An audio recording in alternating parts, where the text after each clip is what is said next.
Hello গল্প লাফার্স, হৃদয় মাঝে তুমি চ্যানেলে আমি মাফি। আমাদের চ্যানেলে নতুন নতুন রোমান্টিক, স্যাড ও মাফিয়া টাইপ গল্প শুনতে হলে আমাদের চ্যানেলটি সাবস্ক্রাইব করে রাখুন আর লাইক দিতে মোটেও ভুলবেন না। বর্ষা কর্কশ গলায় বলল, মুন্নি আপু আমার আইসক্রিম খাচ্ছে, সে আমারটা খাবে কেন?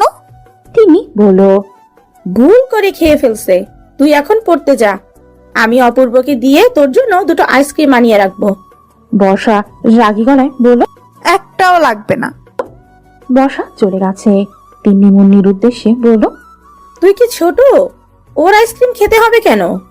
মুন্নি অপরাধী কণ্ঠে বলল, আমি জানতাম না যে আইসক্রিম বর্ষার, ভেবেছিলাম একটা বেশি হয়েছে বলে ফ্রিজে রেখেছে। রাত 8টা। বাড়ির সবাই খাবার টেবিলে বসে অপেক্ষা করছে।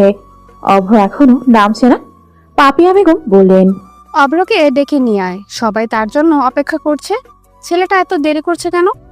হ্যাঁ মা, যাচ্ছি। বর্ষা অভ্রর ঘরের ভেজানো দরজা দিয়ে মাথা গলিয়ে বলল, অভ্র ভাই আসবো? ভেতর থেকে একটা আওয়াজ এলো। কি চাই? সবাই রাতের খাবার টেবিলে আপনার জন্য অপেক্ষা করছে। অভ্র চমকে উঠল। এত তাড়াতাড়ি ডিনার? অভ্র আবার বলল, বর্ষা, ভেতরে আয়, তোর জন্য আমার থেকে একটা উপহার আছে। বর্ষা খুশি হয়ে ঘরে ঢুকলো। অভ্র বাড়ির সবার জন্য যে উপহার নিয়ে এসেছিল সকালে তাদের দিয়েছে, শুধু বর্ষাকে দেয়নি। সে বলেছিল ওটা অন্য ভেঙে আছে, বের করে পরে দেবে। বর্ষা অধীর আগ্রহে তাকে আছে। অভ্র বলল, চোখ বন্ধ কর, তারপর হাত বাড়া। বর্ষা তাই করে। অভ্র হাসলো, তারপর বলল। চোখ খোল। বর্ষা অবাক হলো। রান্নার পাত্র, চপস্টিক, কারি, চামচ, কাঁটা চামচ সহ একটি বাক্স। বর্ষা হতভম্ব চোখে অভ্রর দিকে তাকিয়ে জিজ্ঞেস করলো, এগুলো কি? অভ্র বিছানায় বসলো। সে পায়ের উপর পা তুলে বলল, আমি তোর জন্য এগুলো কিনেছি, কারণ তুই ঘরের কোনো কাজই পারিস না। কাল থেকে রান্না করবি, এগুলো কাজে লাগবে। বর্ষা রেগে বক্সটা বিছানায় রাখলো। বিরক্তিকর কণ্ঠে বলল, অভ্র ভাই আপনি খুব খারাপ, আমার এইসব দরকার নেই। খাওয়া শেষ করে দাদার কক্ষে গেল। নুর ইসলাম আজকাল বেশি অসুস্থ থাকেন এবং তিনি মৃত্যুর আগে তার স্ত্রীকে নিয়ে হজ করতে চান। তার 3 ছেলে বেশ গম্ভীর হয়ে বসে আছেন। অভ্র বলল, দাদা দাদি একা যাবে কি করে? দাদার শরীর ভালো থাকে না। অপূর্ব বলল। আমি তাদের সাথে যাব। বর্ষা যখন রুমে এলো তখন রাত 10টা। অন্ধকার ঘরে আলো চালিয়ে পেছন ফিরতে বর্ষা অবাক হয়ে গেল। বিছানায় একটি উপহার বক্স রাখা। দরজায় ছিটকিনি দিয়ে বক্সটা হাতে নিয়ে করে রাখলো। তারপর বক্সটি খুললো। বর্ষা চোখের সামনে প্রথম যে জিনিসটি ভেসে উঠলো তা হলো ছোট অক্ষরে লেখা একটি নোট। তিন্নির মুখ থেকে শুনেছি তুই সাদা শাড়ি খুব পছন্দ করিস, তোর জন্য ওই শাড়িটা কিনতে 2 দিন সময় লেগেছে। চিরকুটটা একপাশে রেখে বক্স থেকে শাড়ি বের করলো বর্ষা। তারপর শাড়িটা কাঁধে রেখে আয়নার সামনে দাঁড়ালো। প্রতিবিম্বের দিকে তাকিয়ে সে বোঝার চেষ্টা করলো তাকে কেমন লাগছে। দুর্বোধ্য হাসি রেখা ফুটে ওঠে গালে। পছন্দ হয়েছে? বর্ষা পুরুষ কণ্ঠ শুনে চমকে উঠল। ডানে বাঁয়ে তাকিয়ে দেখলো অভ্র দরজায় হেলান দিয়ে বারান্দায় দাঁড়িয়ে আছে। বর্ষা ভ্রুকুটি করলো, জিজ্ঞেস করে, অভ্র ভাই এখানে এলেন কি করে? অভ্র বলল। বারান্দায় ঝাঁপ দিয়ে। বর্ষা হেসে বলল, যদি পড়ে যেতেন? আমি হুশ, পরবো না, শাড়ি পছন্দ হয়েছে। বর্ষা মুচকি হেসে বলল। হ্যাঁ খুব। সকালবেলা সূর্যের সোনালি রশ্মি পৃথিবী জুড়ে ছড়িয়ে পড়ে। স্নিগ্ধ সকাল বর্ষার ভালো লাগে। সে প্রতিদিন ফজরের পর বারান্দায় আসে, কখনো একটু হাঁটে, আবার কখনো চেয়ার টেনে বসে। রাস্তার দুপাশে সারি সারি গাছ, পাতা দুলছে মৃদু বাতাসে। গাছের ডালে বসে এক ঝাঁক পাখি বৃষ্টি গলায় ডাকছে।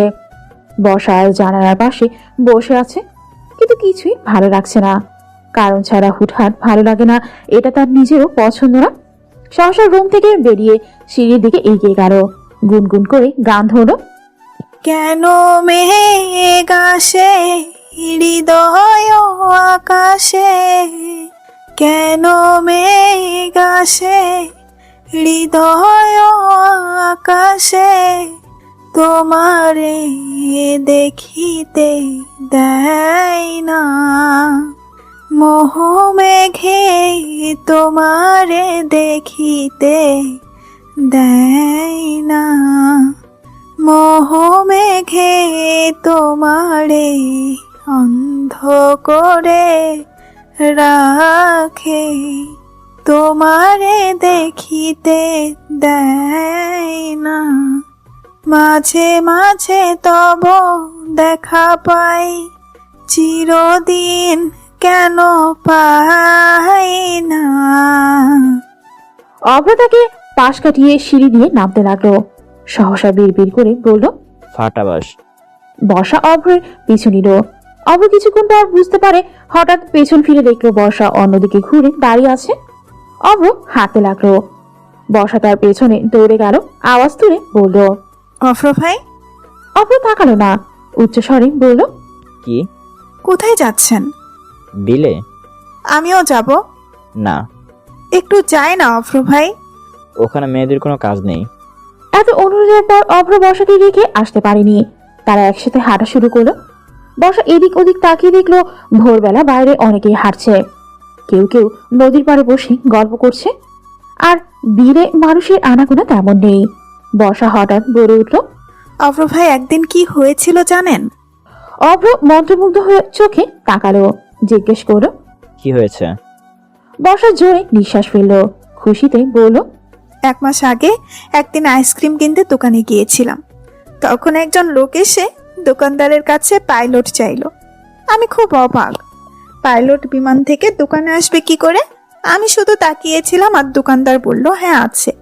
তারপর একটা সিগারেট বের করলো। সিগারেটের প্যাকেটে বড় অক্ষরে লেখা ছিল পাইলট। কথা শেষ করে বর্ষা জোরে জোরে হাসতে লাগলো। অভ্র হঠাৎ বর্ষার কপালে টোকা দিয়ে বলল, আইসক্রিম কিনতে গিয়েছিলি নাকি সিগারেট নিয়ে গবেষণা করতে? বর্ষা মৃদু হেসে বলল, আইসক্রিম কিনতে। আমি একটা প্রশ্ন করতে পারি?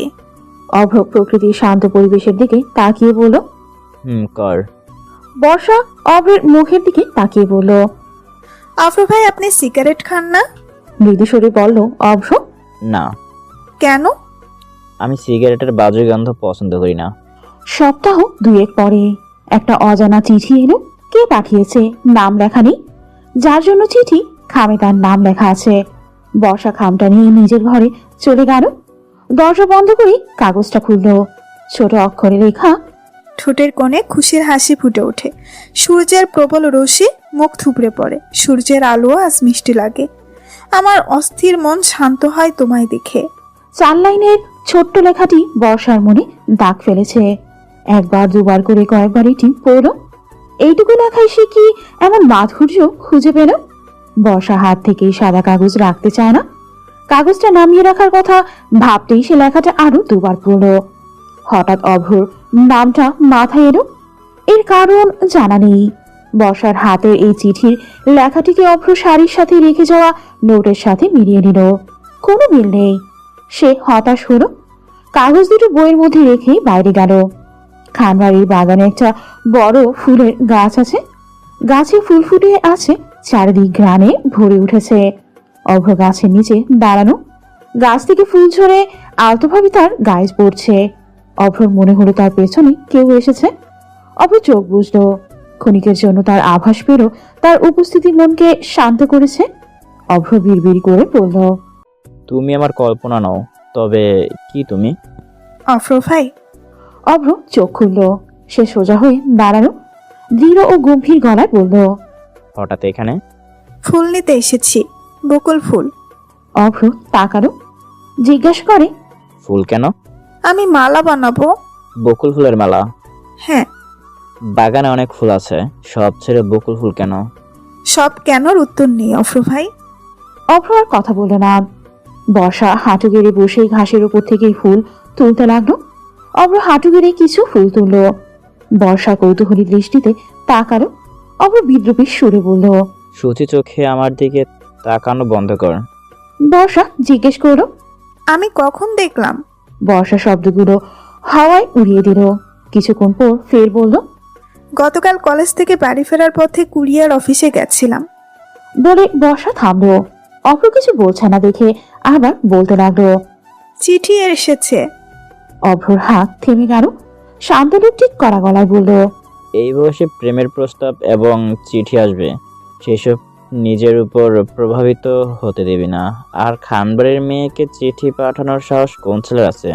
খুঁজতে হবে। বর্ষা ফু দিয়ে নিঃশ্বাস ফেলল। অভ্র কোনোভাবেই চিঠি দাতা নয়।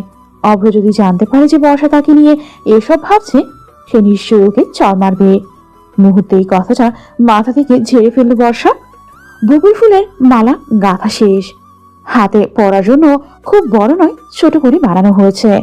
বর্ষা মালা নিয়ে অভ্রের ঘরে এলো। অভ্র গতকাল বলেছিল যে সে সব বকুল পছন্দ করে, তাই সকালে তাজা ফুল দিয়ে মালা তৈরি করে বর্ষা। অভ্র জমেনি। বর্ষা একটা ভারী নিঃশ্বাস ফেলে দরজার দিকে পা বাড়ালো। বালিশের নিচে অর্ধেক কাগজ দেখতে পেল। বালিশটা তুলে কাগজটা বের করে। 2 ভাঁজ করা কাগজে লেখা একটা চিরকুট দেখলো। বিড়বিড় করে পড়লো। পরে আছো সাদা শাড়ি, মুগ্ধ হয়ে আছি আমি। সাদা শাড়িতে মুগ্ধতা ছড়িয়ে আছো তুমি, আমি আবার প্রেমে পড়িয়াছি।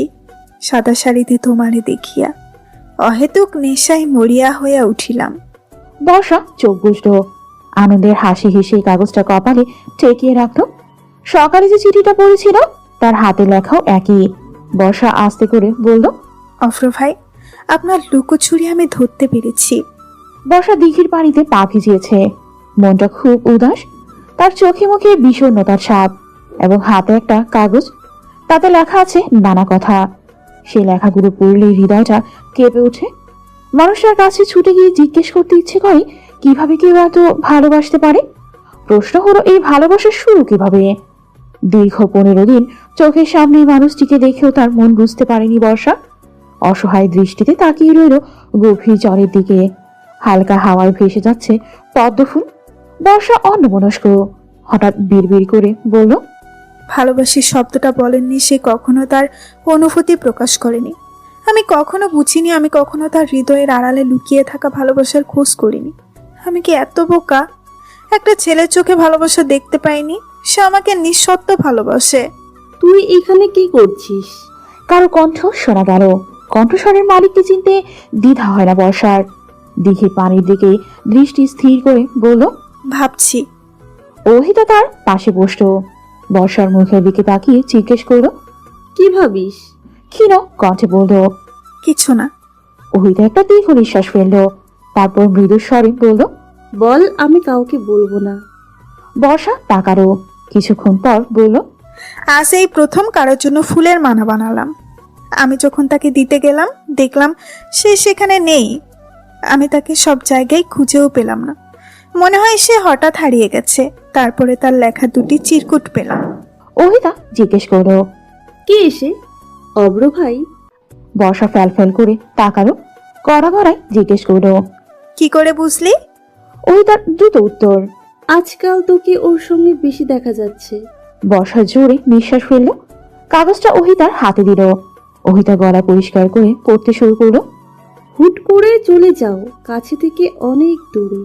তুমি কল্পনায় বিলাসী, স্বপ্ন ভেঙে দূরে বসো হাসো।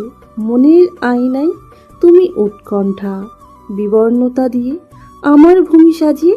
হঠাৎ উর্মি হৃদয় বুক ফুলিয়ে সামনের কাছে ফিরে এসো। বর্ষা কি বোঝো? তার বিরহে আমার চোখের বন্যা। বুকের রক্তের বর্ষা খুঁজতে খুঁজি, অদৃশ্য প্রেমে ডুবে হারিয়ে যাওয়া মুগ্ধতার টানে, কারণ নাগালে থাকা অস্তিত্বে। কে সে? কি একটু বর্ষা ভাসছে নিলে? বৃষ্টির কথা শোনো, তীরে ভেসে থাকা বৃষ্টির হৃদয় কি চায়? অশান্তিতে সময় কাটছে তোমায় ছাড়া। তোমার সাদা শাড়ির আঁচল মেলে আজ বর্ষা আসো না। শেষ ট্রাম গেলে বর্ষা হয়ে যায় শেষ বর্ষা। তোমার জন্য চঞ্চল মন পাগল, এক নিপুণ স্পর্শে তুমি ভেসেছ মনের দেওয়ালে। বর্ষা, তুমি দূরের তীরে বসে হাসছো। তোমার কথা ভেবে আমি খাতায় ভরে ফেলি অবুঝ সব লেখায়। দুঃখ সময় শুধু কষ্ট পেতে শেখায়। বর্ষা, তোমার হাত ধরে হাঁটতে চাই। নরম হাতের কোমল ছোঁয়া আপনাকে অস্থির করে তুলবে। বুকের মধ্যে অবিরত চোখের পাতা ছুঁয়ে গেলে অলিঙ্গনে নিজেকে হারিয়ে আবার সুখী হতে চাই। বর্ষায় বৃষ্টি হোক, সব অঙ্গে শীতল ছোঁয়া যাক। তোমার মাঝে আমি আমার মন হারাই। অহিতা হাঁপাচ্ছে। জোরে নিঃশ্বাস ফেলে বলল, তোর অব্র ভাই তো খুব ভালো লিখেছেন। বর্ষা মাথা নিচু করলো, নিচু গলায় বলল। তার মানে আমি কি করে যাব? অহিতা ওর কাঁধে হাত রাখলো, নিচু গলায় বলল। অভ্র ভাই এখনো কিছু বলেনি, সেজন্য তুই এমন আচরণ করবি যেন তুই কিছুই জানিস না। তুই অপেক্ষা কর, সে অবশ্যই ভালোবাসার কথা বলবে। অহিতা থামলো, সে ভ্রু কুঁচকে আবার বলল। তুই কিভাবে বুঝলি এটা তোর জন্য লেখা হয়েছে? তোকে উৎসর্গ করে লেখা হয়নি। বর্ষা চোখ বড় বড় করে তাকালো, কর্কশ গলায় বলল। এখানে অনেক বর্ষা লেখা আছে, এতক্ষণ পড়ছিস কি গাধি? অহিতা বলল। এটা ছাড়া হয়তো পরে বলবে আমি ছড়ার জন্য নামটা একসাথে রেখেছি। বর্ষা জোরে নিঃশ্বাস ফেলল। আগে পেয়েছি কিন্তু বুঝতে পারিনি। দিঘির ঘাট থেকে উঠে অচেনা অজানা রাস্তা ধরে হাঁটছে বর্ষা। ব্যস্ত সময় পার করছে শহর। রাস্তার 2 বা 3টা রিক্সা ও অটো চলছে। মস্তিষ্ক শূন্য লাগছে। রাস্তার 2 পাশেই বড় বড় নারকেল গাছ, এক পাশে ধান ক্ষেত। রাস্তার পাশে 2টি কুকুর ঘেউ ঘেউ করছে। বর্ষা হতাশ কাটাতে সে ধান ক্ষেতের আইল ধরে হাঁটা শুরু করে। সে জানে না কোথায় যাচ্ছে। সম্বিত ফিরলেই চারিদিক অন্ধকার। কানের কাছে মশা গুঞ্জন আর পাড়া থেকে শেয়ালের ডাক ভেসে আসছে। বর্ষা শুকনো ঝোঁকিরে পথ খোঁজার চেষ্টা করলো, কিছুটা লক্ষ্য করা যাচ্ছে না। বর্ষা মনে করতে লাগলো কিভাবে সে এখানে এসেছে। চোখের পলকে ধান ক্ষেত থেকে বেরিয়ে রাস্তায় চলে গেল। জ্যোৎস্নার আবছা আলোয় চারপাশ আলোকিত। সে দূর থেকে কিছু শিয়াল দেখতে পেয়ে সাথে সাথে একটা গাছের আড়ালে লুকিয়ে গেল। বর্ষা সব মনে করতে লাগলো। মনটা ভালো না থাকায় সে ভিন্ন গ্রামের পথে হাঁটছিল। ধান ক্ষেতের গড়ি ধরে হেঁটে ঢুকে যায়। সে ঘাসের ওপর শুয়ে পড়ে ঘুমিয়ে যায়, কারণ মাঠে ঠান্ডা বাতাস বইছিল। ঘুম ভাঙলো মশার কামড়ে। এখন অন্ধকার বাড়ি ফেরার পথ খুঁজে পাবে কি করে? ফোন নেই, কোথাও পরিচয় দিত। ধান ক্ষেতের ভেতর ইঁদুরের আওয়াজ আসছে। পানির পিপাসায় গলা শুকিয়ে গেছে। শিয়াল চলে গেছে ধান খেতে। বর্ষা রাস্তায় এসে সোজা হাঁটতে থাকে। কিছু দূর যাওয়ার পর সে দেখতে পেল কিছু লোক বৃত্তাকারে বসে আছে। বর্ষা ওদের দিকে এগিয়ে গেল, করুণ কণ্ঠে বলল। ওখান থেকে একটু পানি দিবেন চাচা, আমার খুব পিপাসা লাগছে। বর্ষার মাথা থেকে পা পর্যন্ত তাকিয়ে একটা হাসি দিয়ে বললেন। পানি খাবে খুকি? এই নাও, সব খাও। বর্ষা বোতলে একটা চুমুক দিয়ে বলল। খারাপ গন্ধ। প্রথম জন বললেন। আমাদের কলের জলে প্রচুর আয়রন, তাই পানিতে গন্ধ করে। তৃষ্ণা মেটাতে যে সে প্রায় সবটা শেষ করে দেয়। চারিদিক হঠাৎ ঘুরতে লাগলো। মাথাটা ঝিমঝিম করছে। মাথায় হাত দিয়ে মাটিতে বসে পড়ল। দ্বিতীয় জন বললেন। সম্ভবত মাতাল হয়েছে, তৃতীয় একজন বললেন। আর একটু অপেক্ষা করো। রাস্তার পাশে একটা বন্ধ দোকান। লাইটের আলোয় কয়েকজন পুরুষের মাঝে একজন নারীর শরীর দেখে চমকে উঠল অভ্র। সে বাইক থেকে নেমে দৌড় দিল। অভ্র বর্ষার গাড়ি হাত রেখে বলল। এই বর্ষা, তোর কি হয়েছে? বর্ষা নেশাগ্রস্ত গলায় বলল। অফর ভাই আপনি আসতেছেন? বর্ষা অজ্ঞান হয়ে গেল। পাশে বসা লোকেদের জিজ্ঞেস করলো অভ্র। আপনার তাকে কি পান করিয়েছেন? প্রথম জন বললেন। জল চাইছিল, আমাদের তৃষ্ণা মেটাতে যা ছিল তাই দিয়েছি। অভ্র রেগে গিয়ে একজনকে খুশি মারো। তাদের একজন সেই জায়গা থেকেই গ্রামের দিকে ছুটে গেল। অন্য দুজন মদ খেয়ে নেশায় বুধ হয়ে আছে, শরীরে কোনো শক্তি নেই। তাদেরকে মারধর করে রাস্তায় ফেলে রাখা হয়। অভ্র চেঁচিয়ে বলল। বর্ষা, ও চল বাসায় যাই। ঘুমন্ত গলায় বলল বর্ষা। বাড়ি যাব না অফর ভাই, আমি আপনার সাথে থাকবো। অভ্র রাগ দেখিয়ে বলল। তোকে 2 ঘন্টা ধরে খুঁজছি, বাড়ির সবাই তোকে নিয়ে টেনশন করছে। বর্ষা ঝিমাচ্ছে। অভ্র পেন্টের পকেট থেকে ফোন বের করলো। বর্ষা ফোনের লোকেশন এখনো কাছে দেখাচ্ছে। বাড়িতেই কল দিল। পাপিয়া বেগম ফোন রিসিভ করেন। অভ্র তাদের জানায় যে সে বর্ষাকে খুঁজে পেয়েছে। এরপর নেটওয়ার্কের জন্য কল কেটে দেয়। অভ্র বর্ষাকে পাঁচা করে নিয়ে বাইকের দিকে হেঁটে যাওয়ার সময় লোকজন তাকে ঘিরে দাঁড়ায়। তৃতীয় ব্যক্তি ইতিমধ্যে মাতব্বর ও গ্রামের কয়েকজনকে মিথ্যে বলে তার সঙ্গে নিয়ে এসেছে। মাতব্বর তাদের কথা না শুনেই গ্রামে নিয়ে আসেন। অভ্রকে চেয়ারে বেঁধে বর্ষাকে মাটির ঘরে বন্দি করে রাখা হলো। মাতব্বর ফজল মিয়া প্রচন্ড ক্ষুব্ধ। তার গ্রামে এমন খারাপ কাজ সে মেনে নিতে পারে না। অবৈধ সম্পর্ক করা যুবক যুবতীকে লোকজন ধরেছে বলে তাদের আহত করেছে। অন্যান্য জন বলে মারের বদলে মার দেওয়া হোক। মাতব্বরটা করেনি, যেহেতু একটা মেয়ের ইজ্জত জড়িত। তার শরীরে কলঙ্ক থাকলে সে আত্মহত্যা করতে পারে। সবকিছু ভেবেই বর্ষা ও অভ্রকে বিয়ে দেওয়ার সিদ্ধান্ত নেন মাতবর ফজল মিয়া। অভ্রর মুখ বাধা থাকায় সে কিছু বলতে পারছে না। মাতবরের নির্দেশে বাঁধন খুলে দেওয়া হলো। অভ্র সত্যিটা বলল, কিন্তু কেউ বিশ্বাস করলো না। কেউ কেউ একসঙ্গে বলেন বিয়ে এড়াতে ভাই বোনের সম্পর্কের নাম দিচ্ছেন তারা। কাজী উপস্থিত, জোর করে বিয়ে দেওয়া হবে। বর্ষা নেশাগ্রস্ত ছিল এবং সে এখনো সেই মাটির ঘরে। কাজী এসে অভ্রের সামনে বসে, তাকে কবুল বলতে বলেন। অভ্র গম্ভীর ভঙ্গিতে বসে আছে। নেশা করা অবস্থায় বিয়ে হবে না, সে তা জানে। আর বিয়ে না করলে বর্ষার চরিত্রে দাগ পড়বে। সব দিক চিন্তা করে সে হ্যাঁ বলল। বর্ষা নেশায় মত্ত সকাল হলে সব ভুলে যাবে, মনে শুধু অভ্র রাখবে। কিছুক্ষণের মধ্যে বৈঠক শেষ হয়। অভ্রকে মাটির ঘরে পাঠানো হলো। অভ্র ঘরে ঢুকলো। সম্ভবত কারেন্ট নেই, মোমবাতি জ্বলছে। কার্পেটে শুয়ে থাকা বর্ষাকে দেখে হৃদয় ধুপ করে উঠল। অভ্র এগিয়ে যায়, নত জানু। বর্ষাকে দু হাতে তুলে জড়িয়ে ধরে। সে নীরবে কাঁদছে। বর্ষা তার দিকে তাকিয়ে বিড়বিড় করে বলল,